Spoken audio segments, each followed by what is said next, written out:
नालासोपारा पश्चिम परिसरात एका महिलेचा पाठलाग करून तिचा विनयभंग केल्याची धक्कादायक घटना समोर आली आहे।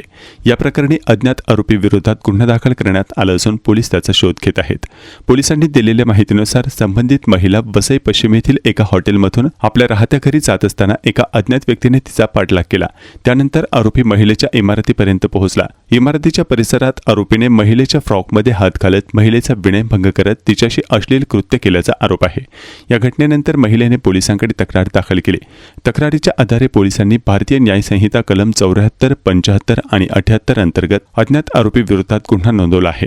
आरोपीने फिकट गुलाबी रंगाचा टी-शर्ट, काळ्या रंगाची जीन्स आणि पायात सॅन्डल घातल्याचे तक्रारीत नमूद करण्यात आले आहे। परिसरात सीसीटीव्ही फुटेजच्या आधारे आरोपीचा शोध सुरू पुढील तपास पोलीस करत आहेत।